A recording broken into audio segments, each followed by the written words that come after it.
Ayatul Kursi is made up of 9 sentences. Allahu la ilaha illa huwa al-hayyul qayyum, number 1. La ta'khudhuhu sinatun wa la nawm, number 2. Lahu ma fis samawati wa ma fil ard, number 3.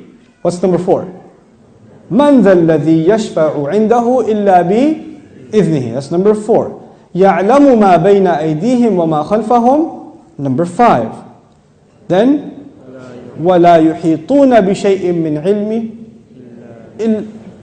إِلَّا بِمَا شَاءَ, number 6. Then وَسِعَ كُرْسِيُّهُ السَّمَاوَاتِ وَالْأَرْضِ, number 7. وَلَا يَؤُودُهُ حِفْظُهُمَا, number 8. وَهُوَ الْعَلِيُّ الْعَظِيمُ, number 9. 9 sentences. The first sentence is Allahu la ilaha illa huwa al-hayyul qayyum. It's a beautiful sentence which ends with 2 of Allah's names. What are those 2 names?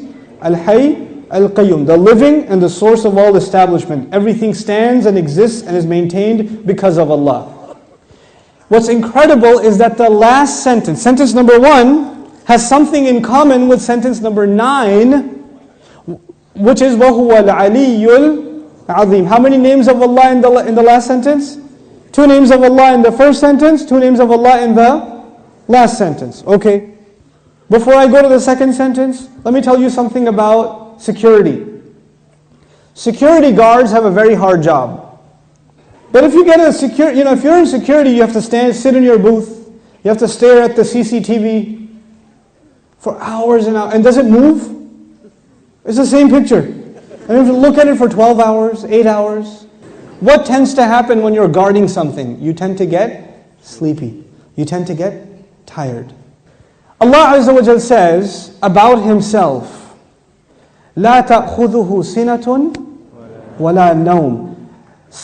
Drowsiness. Drowsiness happens when you're tired. And of course, what happens after that? What's the next step? Naum. This is the second sentence. The second sentence is, these are things that creation has. Creation gets tired and it starts getting drowsy and eventually it falls to sleep.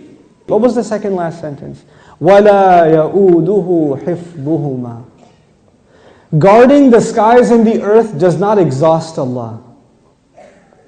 When someone's exhausted, what do they get? Sina and Naum. The second sentence is actually connected to the second last sentence. لا تأخذه سنة ولا نوم ولا يؤوده حفظهما.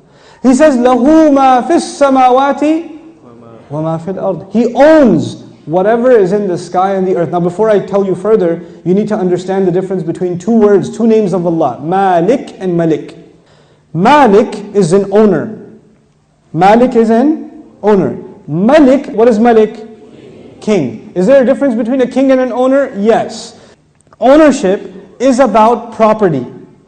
But kingdom is not about, you're not the king over a tree or the king over a piece of land. You're the king over the people who live in that land.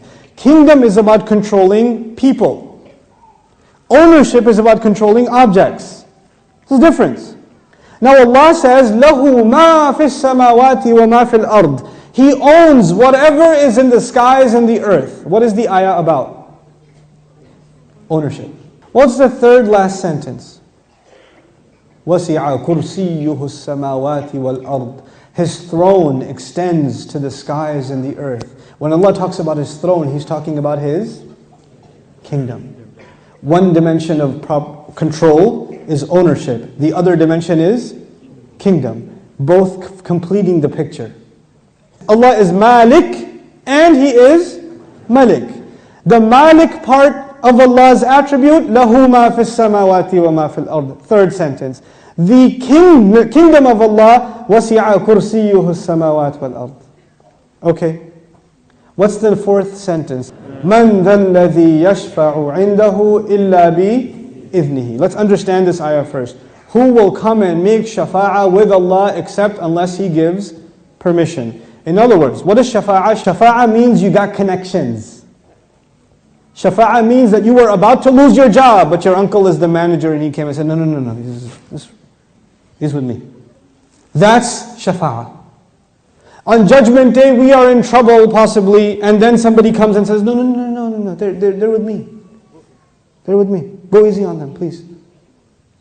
We beg Allah Azza wa Jal to qualify us for the shafa'ah of Rasulullah sallallahu alayhi wasallam. So this ayah is about nobody having any authority unless Allah gives it to them. وَلَا يُحِيطُونَ بِشَيْءٍ مِّنْ عِلْمِهِ. They know nothing, they can control, they encircle nothing of His knowledge.